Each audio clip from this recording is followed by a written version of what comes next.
बारे में जानेंगे। एक ऐसा मेडिटेशन जो आपको और आपकी लाइफ को पूरी तरह से बदलने की ताकत रखता है। इसमें आपके पूरे नजरिए को बदलने की ताकत है। तो अब ज्यादा टाइम वेस्ट न करते हुए मैं आपसे बस इतना ही कहूंगा कि इस वीडियो को बिल्कुल भी मिस न करें और इसे पूरा देखें। आज से लगभग 2500 साल पहले इस दुनिया में एक ऐसे साइंटिस्ट का जन्म हुआ था जिन्हें कुछ लोग भगवान का अवतार कहते हैं तो कुछ मानवता का उद्धार करने वाला, और उस महान व्यक्ति का नाम था गौतम बुद्ध। जैसा कि हम सभी जानते हैं कि सिद्धार्थ गौतम एक राजा के बेटे थे और खुद भी एक राजा थे, इसीलिए उन्होंने अपने जीवन के शुरुआती कुछ साल महल की शानो शौकत के बीच बिताए थे। लेकिन एक दिन जब सिद्धार्थ अपने रथ पर बैठकर अपने राज्य का भ्रमण कर रहे थे तो उन्होंने एक मरे हुए व्यक्ति को देखा जिसे 4 लोग अपने कंधों पर उठाए हुए थे और बाकी लोग पीछे पीछे चल रहे थे। सिद्धार्थ ने ऐसा पहले कभी नहीं देखा था।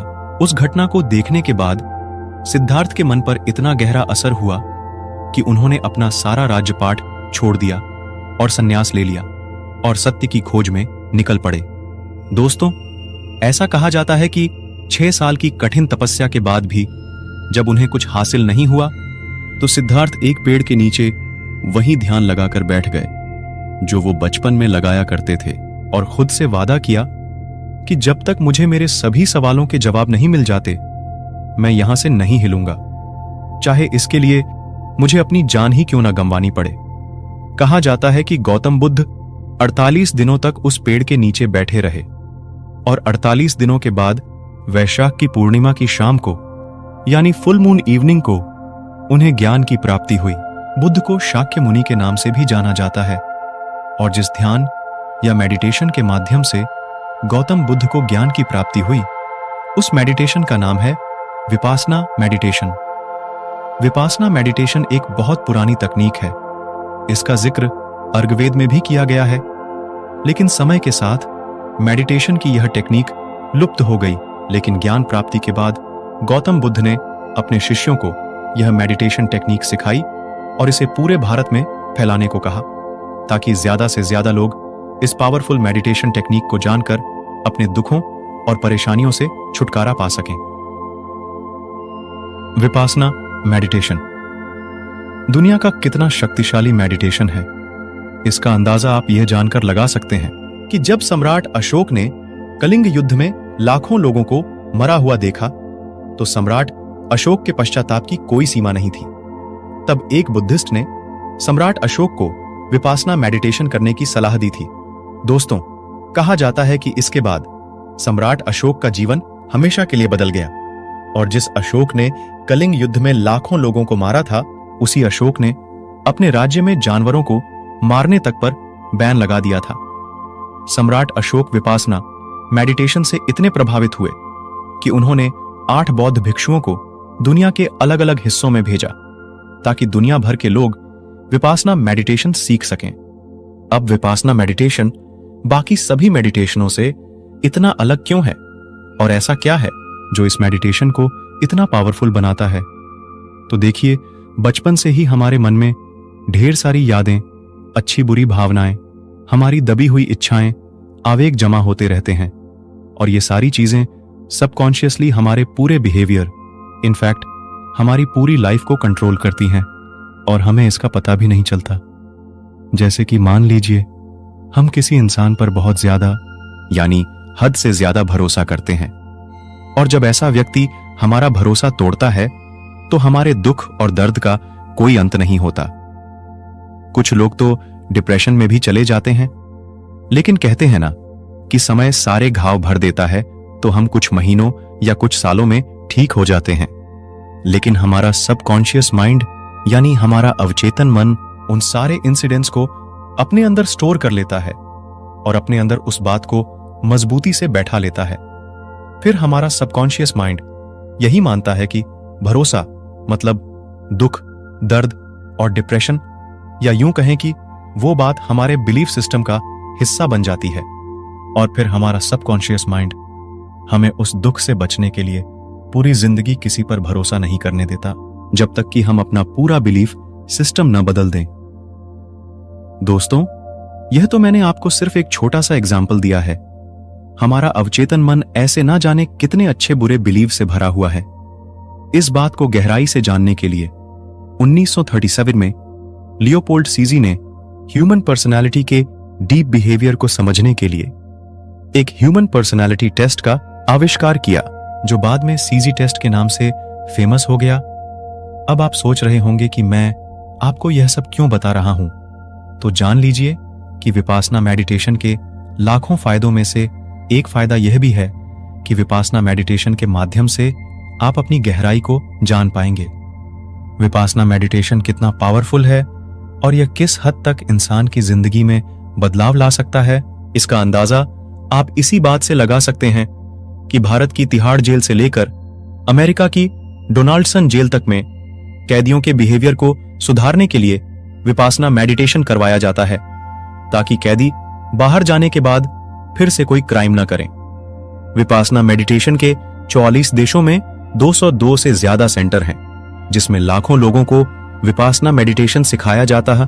तो अब आइए जानते हैं कि विपासना मेडिटेशन क्या है। विपासना शब्द दो शब्दों से मिलकर बना है, वी और उपासना। वी का मतलब है विशेष और पासना का मतलब है देखना, यानी विशेष तरीके से देखना। बौद्ध धर्म ग्रंथ सती प्रतान सुत्ता और महासती प्रतान सुत्ता में विपासना के बारे में डिटेल में बताया गया है। तो उन्हीं धर्म ग्रंथों के अनुसार मेडिटेशन को 4 भागों में बांटा गया है: काया उपासना, वेदानु उपासना, चित्त उपासना और धम्म उपासना। सबसे पहले काया उपासना। विपासना मेडिटेशन सांसों पर ध्यान लगाने से शुरू होता है। बाकी के मेडिटेशन टेक्निक में हमें लंबी और गहरी सांस लेने के लिए कहा जाता है, ताकि हमारा दिमाग जल्दी शांत हो सके। लेकिन विपासना मेडिटेशन में आपको ऐसा कुछ नहीं करना है। इस मेडिटेशन टेक्निक में आपको बस अपनी सांसों पर ध्यान लगाना है, चाहे सांस छोटी हो या लंबी या गहरी। आपको इसे बदलना नहीं है, आपको खुद की और अपनी सांसों की सच्चाई को देखना है। अब ऐसा 2 कारणों से किया जाता है। पहला, हर 9 सेकंड के अंदर हमारे दिमाग में कोई ना कोई दूसरा विचार आता है, तो उस 9 सेकंड के चक्र को तोड़ने के लिए हमें सांसों पर ध्यान लगाने को कहा जाता है, ताकि हमारा कंसंट्रेशन गहरा हो सके और हम रियल विपासना मेडिटेशन को सही तरीके से कर सकें। दूसरा, जब आप कुछ दिनों तक अपनी सांसों पर ध्यान लगाएंगे तो आपको अपनी नाक के आसपास कुछ सेंसेशन फील होने लगेंगी। तो इसीलिए आपको पूरे शरीर में सेंस की जागरूकता जानने के लिए सांसों पर ध्यान लगाने को कहा जाता है। अब अपनी सांसों पर ध्यान लगाने के अलावा आपको एक और काम करना है कि जब भी आप किसी चीज को देखें तो सबसे पहले अपने दिमाग से उस चीज की पहचान हटा दें। जैसे कि बचपन से ही हमें यह बताया गया है कि ये कुत्ता है, ये बिल्ली है, ये पेड़ है, ये गाय है, और इसी तरह हर चीज की जानकारी से हमारे दिमाग को प्रोग्राम कर दिया जाता है। अब 2 मिनट के लिए अपने दिमाग से ये बात हटा दें कि ये कुत्ता है और फिर उसे देखें। क्या आपको पता है कि इस तरह से देखने से क्या होगा? आपका दिमाग ये समझने की कोशिश करने लगेगा कि अगर ये कुत्ता नहीं है तो फिर क्या है, और इस तरह से चीजों को देखने से आपकी जिज्ञासा और ऑब्जर्वेशन पावर बहुत बढ़ जाएगी। आप हर चीज को बहुत जिज्ञासा और ध्यान से देखने लगेंगे। हमें अक्सर बच्चों की तरह जिज्ञासु होने के लिए कहा जाता है, लेकिन कोई भी हमें यह नहीं बताता कि बच्चों की तरह जिज्ञासु कैसे बने। देखिए, बच्चे इतने जिज्ञासु इसलिए होते हैं क्योंकि उनका दिमाग हमारे दिमाग की तरह प्रोग्राम नहीं होता। उन्हें नहीं पता होता कि यह कुत्ता है, यह बिल्ली है, यह पेड़ है, यह गाय है, जब तक कि हम उन्हें इन सब चीजों के बारे में न बता दें। इसलिए बच्चे हर चीज को बहुत ध्यान से देखते हैं और उनका दिमाग अपने आसपास की हर चीज को समझने की कोशिश करता है। इसी तरह आपको भी सिर्फ देखने तक ही सीमित नहीं रहना चाहिए, बल्कि आपको हर चीज को अच्छे तरीके से ऑब्जर्व भी करना है।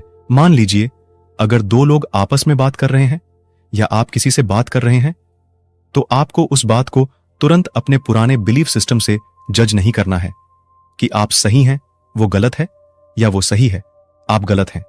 आपको बस यह देखना है कि क्या हो रहा है, और ऐसा आपको उठते, बैठते, चलते फिरते हर समय करना है। इसका मतलब है कि आपको शरीर की सेंसेशन से लेकर हर चीज का निरीक्षण करना है।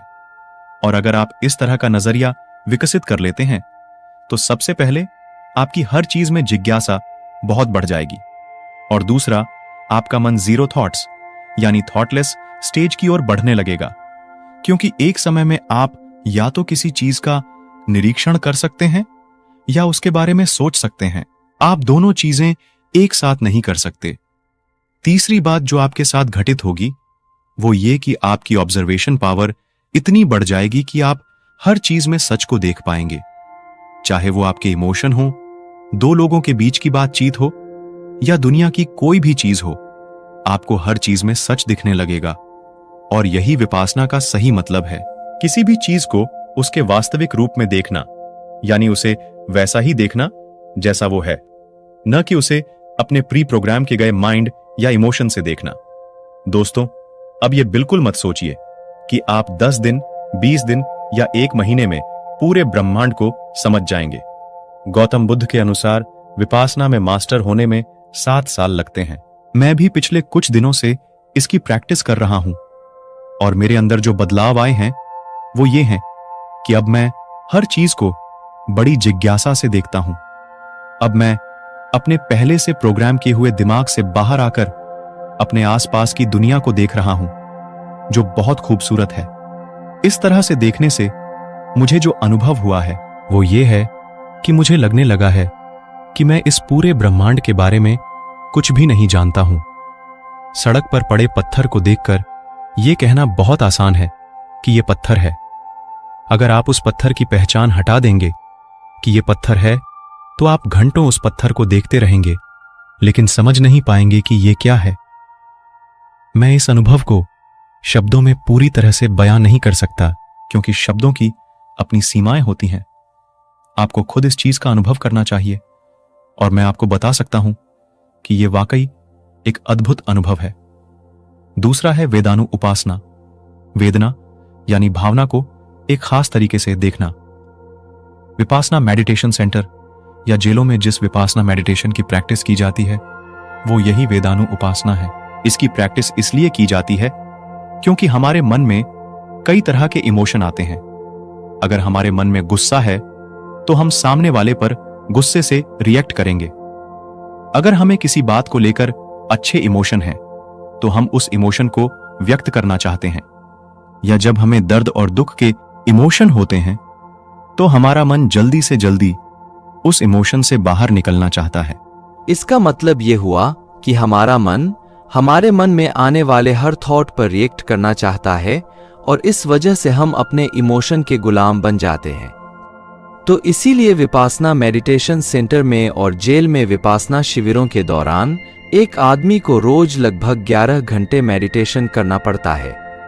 अब आप ही सोचिए, अगर 20 मिनट एक जगह बैठने से हमारी हालत इतनी खराब हो जाती है तो 11 घंटे मेडिटेशन करने में कितना दर्द होगा। और यही इस वेदानु उपासना मेडिटेशन की ट्रिक है कि आपको उन 11 घंटों में दर्द पर रिएक्ट नहीं करना है। आपको सिर्फ यह देखना है कि दर्द कहाँ हो रहा है। जैसे ही आप उस दर्द को कुछ देर तक देखेंगे, दर्द चला जाएगा। फिर शरीर के किसी और हिस्से में दर्द होने लगेगा। जब आप उस दर्द को भी कुछ देर तक देखेंगे तो वह दर्द भी चला जाएगा।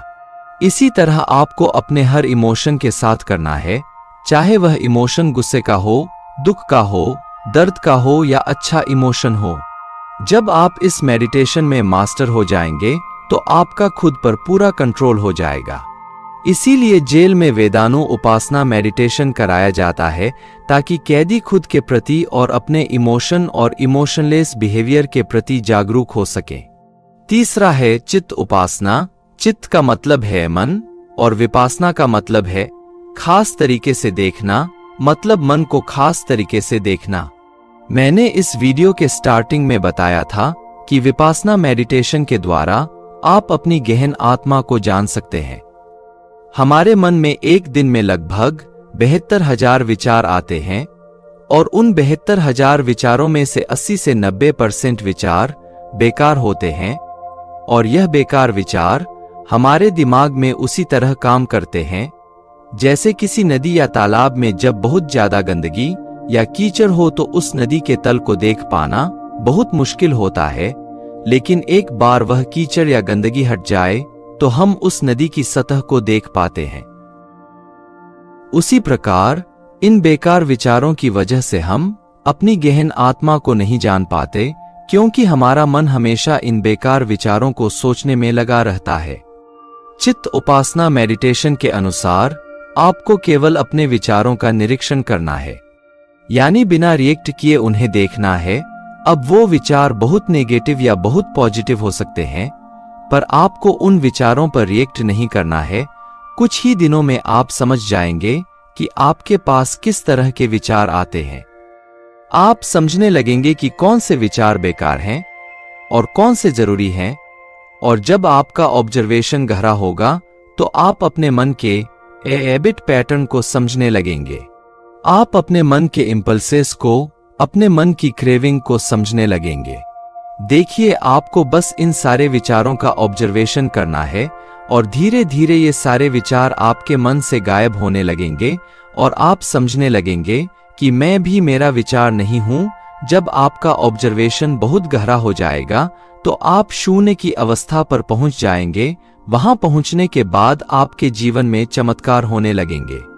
चौथा है धम्मा उपासना, यानी धर्म और विपासना, यानी धर्म को विशेष तरीके से देखना या उसे उसके वास्तविक रूप में देखना। यह बुद्ध द्वारा दी गई शिक्षाओं का सही ढंग से पालन करने की बात कही गई है। बौद्ध धर्म के अनुसार ज्ञान प्राप्त करने के लिए बौद्धों को कई रूल्स एंड रेगुलेशंस फॉलो करने होते हैं। एग्जाम्पल के लिए, बौद्ध धर्म में ज्ञान प्राप्त करने के लिए 7 मुख्य चरण हैं: सच्चाई और प्रकृति की मननशील जांच, ऊर्जा, परमानंद की खुशी, विश्राम और मार्ग, एकाग्रता और ज्ञान। लेकिन सनातन धर्म में 8 चरण हैं: यम, नियम, आसन, प्राणायाम, प्रत्याहार, धारणा, ध्यान और समाधि। इन चरणों के अलावा कई योग हैं, जैसे भक्ति योग, कर्म योग, जिनका पालन करके व्यक्ति परम में लीन हो सकता है। इसी तरह विभिन्न धर्मों के अपने अलग अलग नियम और कानून हैं। इससे मुझे स्वामी विवेकानंद जी के जीवन की एक घटना याद आ गई। किसी ने एक बार उनसे पूछा था, Swami ji, what is religion?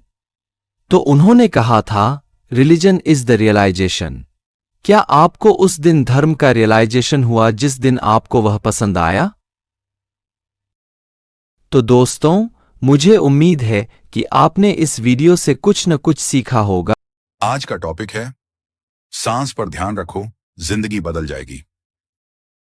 मनुष्य का जीवन 2 मुख्य धाराओं से चलता है, शरीर और मन, और इन दोनों को जोड़ती है एक अदृश्य लेकिन सशक्त डोर, सांस।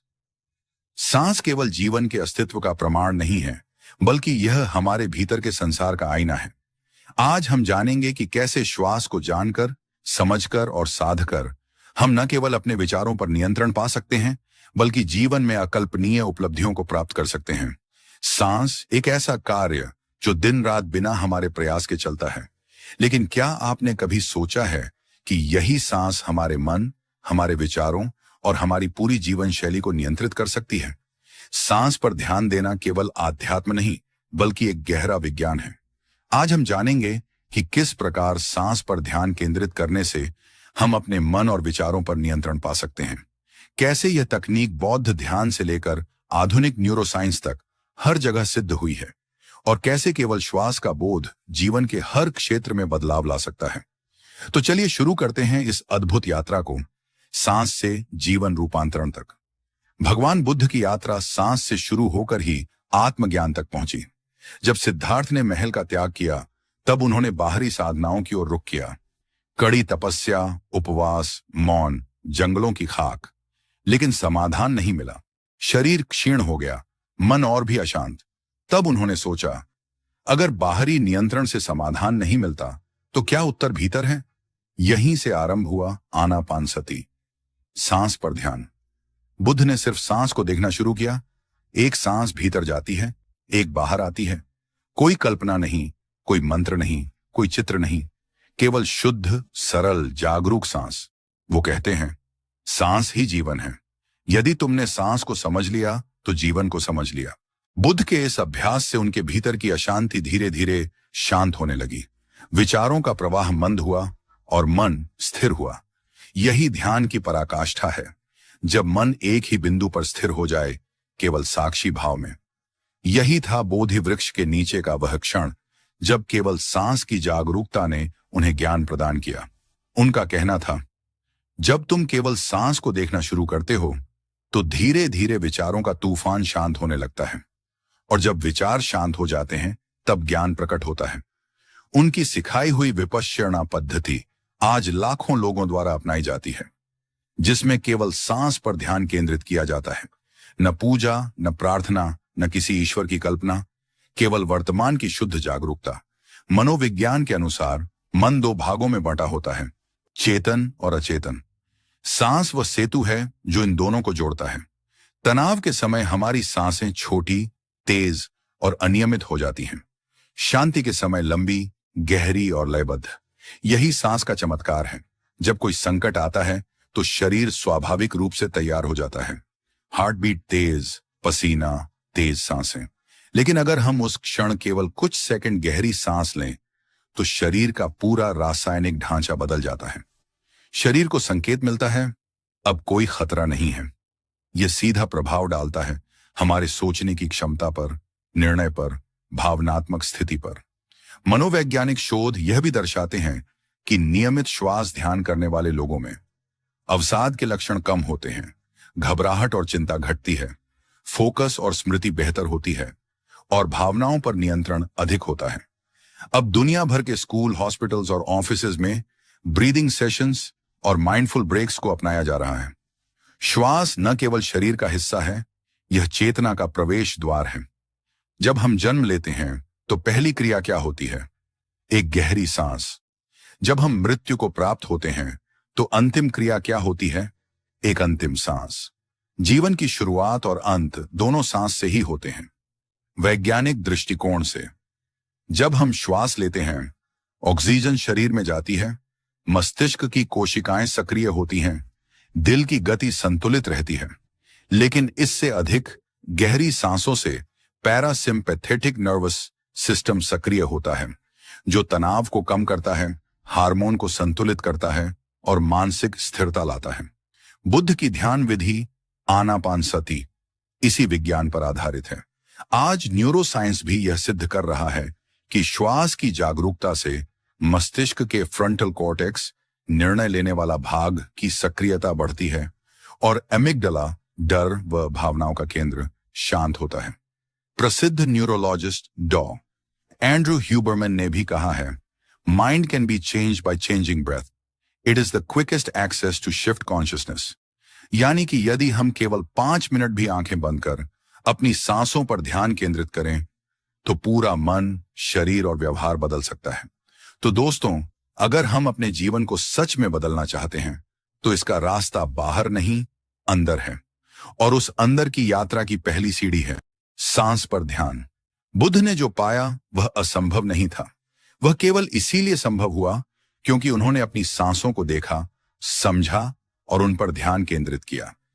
यदि आप भी अपने मन को समझना चाहते हैं, अपनी भावनाओं पर नियंत्रण पाना चाहते हैं और आत्मज्ञान की ओर बढ़ना चाहते हैं, तो शुरुआत कीजिए अपनी सांसों से। ध्यान दीजिए, शांति अपने भीतर है और आपकी हर एक सांस उसी शांति की ओर एक कदम है। हर रोज सिर्फ 5 से 10 मिनट श्वास पर ध्यान देना शुरू कीजिए। यही आपके